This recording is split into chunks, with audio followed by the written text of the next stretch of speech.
सामाजिक कार्यकर्ते राधाकृष्ण सांस्कृतिक कला व क्रीडा मंडळाचे अध्यक्ष सामाजिक कार्यकर्ते इंद्रभान आप्पा सांगडे यांनी आमदार सीमाताई हिरे यांच्या मार्गदर्शनाखाली भारतीय जनता पार्टीचे प्रदेश अध्यक्ष महसूल मंत्री चंद्रशेखर बावनकुळे तसेच प्रदेश कार्याध्यक्ष रवींद्र चव्हाण यांच्या उपस्थितीत जाहीर प्रवेश केला।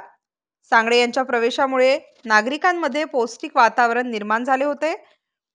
सामाजिक कार्यकर्ते इंद्रभान सांगडे हे गेल्या अनेक वर्षांपासून सामाजिक, धार्मिक, राजकीय क्षेत्रात येत आहेत। येत्या काळात सांगडे हे दमदार भरारी घेतील अशी चर्चा सध्या परिसरात चालू आहे। सांगडे यांच्या सोबत प्रवेशासाठी शेकडो कार्यकर्ते उपस्थित होते।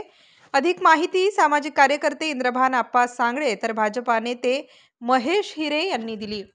मार्गदर्शनाखाली आम्ही सर्व प्रभाग 10 मधील सामाजिक कार्यकर्ते आज भारतीय जनता पार्टीमध्ये प्रवेश करत असून ताईंच्या मार्गदर्शनाखाली येणाऱ्या काळामध्ये आम्ही त्या भागामध्ये जनतेची सेवा करू आणि पक्ष वाढवण्यासाठी आम्ही सर्वतोपरी मदत करू आणि शासनाच्या ज्या काही योजना असतील त्या योजना जनतेपर्यंत पोहोचवण्याचं काम आम्ही आमच्या या भागामध्ये निश्चितपणे करू। या ठिकाणी सातपूर मंडळाचे सर्व पदाधिकारी,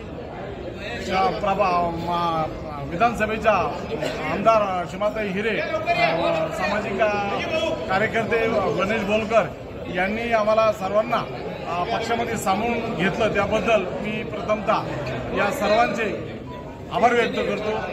धन्यवाद। जय श्रीराम।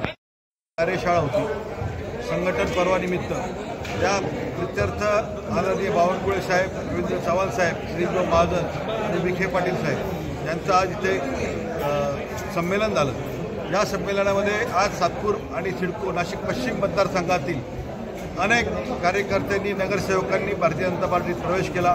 मी आमदार सीमाताई हिरे आणि भारतीय जनता पार्टीच्या वतीने या सर्वांचं मी सहर्ष स्वागत करतो आणि देशात नरेंद्र, राज्यात देवेंद्र आणि महापालिकेवर भाजप ही त्रिसूत्री आता मी अवलंबवणार आहे आणि भारतीय जनता पार्टीची सत्ता ही नाशिक स्टार न्यूज साठी सिद्धार्थ लोखंडे, नाशिक।